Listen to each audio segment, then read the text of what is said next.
सनातन विचार ही है एकात्म मानव दर्शन। डॉक्टर मोहन भागवत।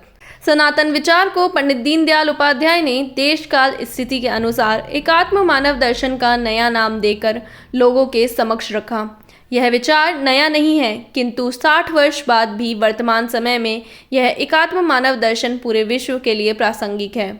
यह विचार राष्ट्रीय स्वयंसेवक संघ के सरसंघचालक डॉक्टर मोहन भागवत ने जयपुर में एकात्म मानव दर्शन अनुसंधान एवं विकास प्रतिष्ठान की ओर से आयोजित दीनदयाल स्मृति व्याख्यान कार्यक्रम के दौरान व्यक्त किए। डॉक्टर मोहन भागवत ने कहा कि एकात्म मानव दर्शन को एक शब्द में समझना है तो वह शब्द है धर्म। इस धर्म का अर्थ रिलीजन, मत, पंथ, संप्रदाय नहीं है। इस धर्म का तात्पर्य गंतव्य से है, सबकी धारणा करने वाला धर्म है। वर्तमान समय में दुनिया को इसी एकात्म मानव दर्शन के धर्म से चलना होगा। डॉक्टर मोहन भागवत ने कहा कि भारतीय जब भी बाहर गए किसी को लूटा नहीं, किसी को पीटा नहीं, सभी को सुखी किया है। भारत में भी पिछले कई दशकों में रहन सहन, खान पान, वेशभूषा सब बदला होगा, किंतु सनातन विचार नहीं बदला। वह सनातन विचार ही एकात्म मानव दर्शन है और उसका आधार यह है कि सुख बाहर नहीं, हमारे भीतर ही होता है। हम अंदर का सुख देखते हैं तब समझ में आता है कि पूरा विश्व एकात्म है। इस एकात्म मानव दर्शन में अतिवाद नहीं है। शरीर, मन, बुद्धि की सत्ता की बात करते हुए उन्होंने कहा कि सत्ता की भी मर्यादा है।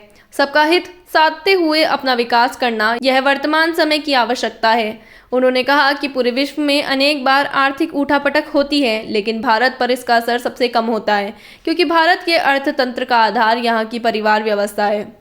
डॉक्टर मोहन भागवत ने कहा कि वर्तमान विज्ञान की प्रगति चरम पर जा रही है। विज्ञान के आधार पर सबका जीवन भौतिक सुविधाओं से संपन्न हो, ऐसे प्रयास हो रहे हैं, लेकिन क्या मनुष्य के मन में शांति और संतोष भी बढ़ रहा है? उन्होंने कहा कि विज्ञान की प्रगति के कारण बहुत सी नई दवाइयां बनी हैं, किंतु क्या स्वास्थ्य पहले की तुलना में अधिक ठीक हुआ है? कुछ बीमारियों का तो कारण ही कुछ दवाइयाँ हैं। डॉक्टर मोहन भागवत ने कहा कि वैश्विक स्तर पर केवल 4% जनसंख्या 80% संसाधनों का उपयोग करती है। विकसित और अविकसित में भेद बढ़ रहा है। डॉक्टर मोहन भागवत ने कहा कि हमारे यहाँ प्रारंभ से ही अनेक विषयों में विविधता रही है, लेकिन हमारे यहाँ की विविधता कभी झगड़े का कारण नहीं बनी, अपितु हमारे यहाँ की विविधता उत्सव का विषय बनी है। हमारे यहाँ पहले से अनेक देवी देवता थे, कुछ और भी आ गए तो हमें कोई समस्या नहीं हुई।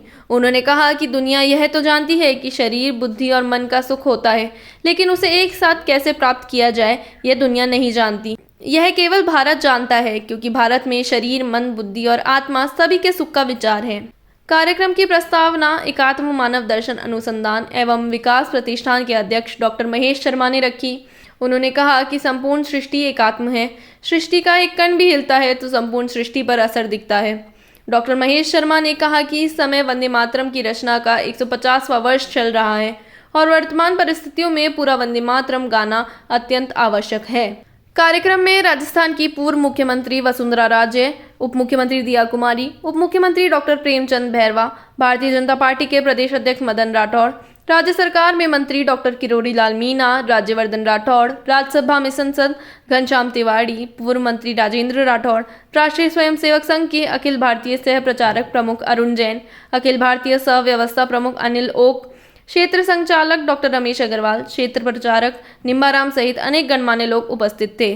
स्वास्थ्य कल्याण ग्रुप के निदेशक डॉक्टर SS अग्रवाल ने आगंतुकों का धन्यवाद ज्ञापित किया एवं डॉक्टर नर्मदा इंदौरिया ने कार्यक्रम का संचालन किया।